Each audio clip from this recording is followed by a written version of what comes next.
ఊరి పేరు భైరవకోన. ఫైనల్గా మనకి 12 రిలీజ్ అయిపోయింది. అండ్ మనం ఇన్స్టాగ్రామ్ స్టోరీలో ఫ్యూ డేస్ బ్యాక్ చెప్పినట్టు కానీ మనకి 12 ఏవైతే చాలా మంచిగా ఉంటే వాటిని మనం ప్రత్యేకంగా ఇట్లా రివ్యూగా మనం డిస్కస్ చేద్దామని చెప్పేసి 12 మటుకు అద్దరిపోయిందని చెప్పొచ్చు. చాలా అంటే చాలా బాగుంది. ఎస్పెషల్లీ నాకు after a long years gap తర్వాత 12 కట్ అనేది జస్ట్ మనకు ఒక టిప్ ఆఫ్ ఐస్బర్గ్ని మనకి అలా టేస్ట్ చేయించి దీంట్లో ఇంకా ఏదో హెవీ మ్యాటర్ ఉందని చెప్పేసి దాచిపెట్టిన ఫీలింగ్ అయితే వచ్చిందనమాట ఆఫ్టర్ ఏ లాంగ్ గ్యాప్ తర్వాత అని చెప్పొచ్చు. ఆ వైబ్ అయితే వచ్చింది. అండ్ ఫస్ట్ ఆఫ్ ఆల్ మన డైరెక్టర్ ముందు మెచ్చుకోవాలి భయ్య, ఎందుకంటే క్యారెక్టర్స్ అందరికి కూడా చాలా ఇంపార్టెన్స్ అయితే ఉంది. చాలా సేమ్ టైం వాళ్ళకి ఒక మంచి స్కోప్ అయితే ఉంది. ఏదో ర్యాండమ్గా వచ్చి డ్యాన్స్ చేసారు వెళ్ళిపోయారు అన్నట్టు కాకుండా ఇద్దరు హీరోయిన్స్కి స్కోప్ ఉంది భయ్య. ఇది మామూలు విషయం కాదు. రీసెంట్ టైమ్స్లో పొలిమేర, మంగళవారం, 12th ఫెయిల్ తర్వాత అందరికీ ఇంక్లూడింగ్ హీరోయిన్స్ కూడా చాలా మంచి స్కోప్ ఉండే రకంగా మనకి తీసుకొచ్చినందుకు ఐ లవ్ యూ అంతే, ఐ లవ్ యూ అని చెప్తాను అంతే. వర్ష గారు అయితే మనకి ఎండిపోయిన చీల్లో మనకి రౌడీస్తో ఫైట్ చేయడం అసలు ఎక్స్పెక్ట్ చేయాలనేది ట్రైలర్ చూసినప్పుడు సర్లే మన హీరో వచ్చి కాపాడుతాలనుకున్నా కానీ చప్పని ఇట్లా పొడిచింది, అసలు ఎక్స్పెక్ట్ చేయాలి. అట్ ది సేమ్ టైం మన కమితాపర్ కూడా ఏంటంటే ఎమోషనల్ సీన్ చూపిస్తున్నారు ఏంటో అనుకుంటే మన రవిశంకర్ గారితో మెట్ల మీద కూర్చుంది అనమాట. ఆయన మంత్రగాడు. అన్ని అడిషనల్ క్యారెక్టర్స్లో కూడా నాకు ట్రైలర్లో బాగా సర్ప్రైజ్ అనిపించింది. వన్ ఫ్రేమ్ మ్యాన్ మన వెన్నెల కిషోర్ గారు అది ఏదో కొంచెం సైకో ఈవిలిజం కైండ్ చాలా సీరియస్గా ఫేస్ కట్ అయితే పెట్టారు.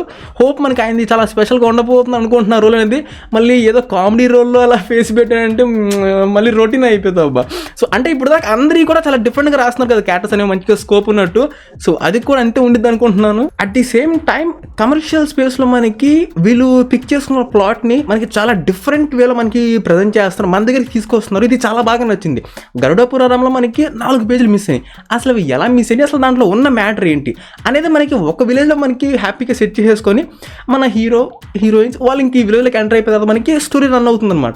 సో దీన్ని మనకి ఫ్యాంటసీ ఎలిమెంట్స్ని కూడా టచ్ చేసి విత్ స్పెషల్ ఎఫెక్ట్స్, ఆ స్పెషల్ ఎఫెక్ట్స్ మనకి ఆ విజువల్స్తో టచ్ చేసి మనకి చూపిస్తున్నారు అనమాట. సో క్రేజీ కాంబినేషన్ చెప్పొచ్చు. అట్ ది సేమ్ టైం మనకు మంచి హారర్ ఎలిమెంట్స్ని కూడా చాలా మంచిగా ఇస్తారని కోరుకుంటున్నాను. At the same time BGM అనేది కూడా 100% సాటిస్ఫాక్షన్ అయితే రాలేదు మనకి. విజువల్ అయితే చాలా బాగా నచ్చింది. అండ్ ట్రైల్లో ఏంటంటే పార్ట్స్ కూడా చాలా బాగా నచ్చింది అనిపించింది. ఎందుకు చెప్పమంటారా, కొంచెం వీళ్ళు హడావుడిగా వర్క్ చేసి అనిపించింది. అది నాకు అసలు నచ్చలేదు. ఎందుకంటే సాంగ్స్ మంచిగా రెస్పాన్స్ వచ్చింది, టీజర్కి చాలా మంచి రెస్పాన్స్ వచ్చింది. ఆల్రెడీ మనకి ఆడియన్స్లో ఒక మంచి బజ్ అయితే ఉందన్నమాట. సో నిన్న అనౌన్స్మెంట్ చేసి ఈ రోజు రిలీజ్ చేశారు బై ట్రైలర్. సో అప్పుడు నాకు డౌట్ వచ్చింది వీళ్ళు కొంచెం హడావుడిగా వస్తున్నారని చెప్పేసి. కొంచెం టైం తీసుకొని మంచిగా వచ్చినా కానీ ఇబ్బంది లేదు, ఎందుకంటే ఆల్రెడీ ఒక మంచి అట్మాస్ఫియర్ క్రియేట్ అయిపోయింది అనమాట ఆడియన్స్లో. సో అలాగా బ్యాక్గ్రౌండ్ స్కోర్ అనేది పార్ట్స్గా నచ్చింది. And the special attraction for the film man చాలా మంచి ఇంగ్రీడియంట్స్ కూడా ఉన్నాయని చెప్పొచ్చు. నాకు హీరో క్యారెక్టర్ అయితే బిగినింగ్లో ఓకే నార్మల్ వన్ అనుకున్నాను, కానీ ఎప్పుడైతే అసలు ఆ మంత్రదండం చేయబెట్టిన బట్టిన వచ్చి తన చేతిలోకి వచ్చిందో నేనైతే లిటరలీ షాక్ అయిపోయాను. అప్పుడు అర్థమైపోయింది ఈయనకి చాలా మంచి క్యారెక్టర్ అయితే దక్కింది. అట్ ది సేమ్ టైం ఒక బిగ్గెస్ట్ కంబ్యాక్ కూడా రాబోతుంది అనమాట మన సందీప్ కిషన్ గారికి, ఇంక్లూడింగ్ మన రవిశంకర్ గారు. ఎప్పుడైతే టీజర్లో ఆయన నుంచో ఆయన చుట్టుపక్కల వాళ్ళందరూ పరిగెడతారు అనమాట. సో ఆయన వాళ్ళందరినీ కంట్రోల్ చేస్తున్నాడు, ఆర్ఎల్స్ వాళ్ళ దగ్గర ఉన్న మ్యాజిక్ పవర్తో వీళ్ళని జాంబీస్గా కన్వర్ట్ చేశారు అనుకోవచ్చు. కంట్రోల్ చేస్తున్నారంటే వాళ్ళ గుడ్లు మొత్తం వైట్గా వెళ్ళిపోయినాయి అనుకోవచ్చు, కానీ వాళ్ళ ఫేస్లో కూడా కొన్ని మార్పులు అయితే వచ్చినాయి అనమాట. సో జాంబీ కైండ్ ఆఫ్ ఆ వైబ్ ఫీలింగ్ అయితే వస్తుంది. వాళ్ళందరూ కూడా పరిగెత్తుకుంటూ మన హీరో మీద అటాక్ చేస్తున్నప్పుడు. సో ఆయన కూడా చాలా గ్యాప్ తర్వాత ఒక మంచి హ్యూజ్ రోల్ దక్కిందని చెప్పొచ్చు, డిఫరెంట్ జోనర్ పరంగా చెప్తున్నాను. అండ్ ఇంకొకటి కూడా ఉంది మన గుండువం అనమాట. ఆయన ఆ మంత్రదండాన్ని హ్యాపీగా మ్యాజిక్ చేస్తూ వాళ్ళ కులదైవంతో దాన్ని కాపాడుతూ వస్తున్నాడు అనేటట్టు కనిపిస్తుంది అనమాట ఆ క్యారెక్టర్ అనేది.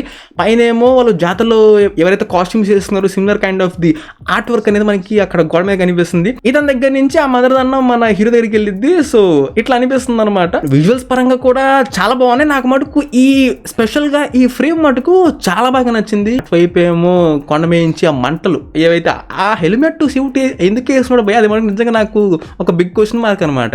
మంటలు వేసుకుని పరిగెత్తుకుంటా దాంట్లో దూకుతున్నాడు పైనుంచి. సో ఈ ఫ్రేమ్ మటుకు నిజంగా చాలా బాగుంది అనిపించింది. సో విజువల్స్ పరంగా ప్రొడక్షన్ క్వాలిటీ పరంగా చాలా బాగా మెయింటైన్ చేస్తాను. అట్ ది సేమ్ టైం ఆ స్పెషల్ ఎఫెక్ట్స్ కూడా హోప్ మనకి థియేటర్స్లో ఒక మంచి కాంబో ఇస్తారు అని ఎక్స్పెక్ట్ చేస్తున్నాను. ఇంక్లూడింగ్ మన వెన్నెల కిషోర్ గారు కూడా స్పెషల్గా ఉండబోతుంది, ఆర్ఎల్స్ రొటీన్గా ఉండబోతుంది. Let's find out. And this one goes for the completely a pure a golden star man. And let's find out మన సందీప్ కిషన్ గారికి, రవిశంకర్ గారికి అసలు వీళ్ళిద్దరి మధ్యన దేనికోసం వాళ్ళు ఫైట్ చేస్తున్నారు, ఎందుకోసం కొట్టుకుంటున్నారు, ఇది భూమి అని చెప్పారు. అంటే భూమి అంటే మన హీరోయిన్ దాచిపెట్టారా, ఆర్ కవితాపని దాచిపెట్టారా, ఆర్ సంథింగ్ ఇంకేదన్నా ఉందా? అండ్ హోపింగ్ వీటన్నిటిని కూడా చాలా ప్రాపర్గా బ్లెండ్ చేసి మనకి చూపిస్తారని కోరుకుంటున్నాను, without any disappointment. And everything looks good and promising man. ఇప్పటిదాకా అయితే ఎక్కడ ఎటువంటి డిసప్పాయింట్మెంట్ లేదు. అండ్ ముందుగా చెప్పినట్టే ట్రైలర్లో మనకి ఆ టిప్ ఆఫ్ ఐస్బర్గ్ మనకి అలా టచ్ చేసి లీవ్ చేసినట్టు అంతే వైబ్ అయితే ఉంది. అండ్ చూద్దాం మనకి ఇంకా థియేటర్లో మనకి ఏ లెవెల్లో సర్ప్రైజ్ చేస్తారు with their content man. So yeah, and yep, that's it. Subscribe if you enjoyed, and I'll catch you on the next one.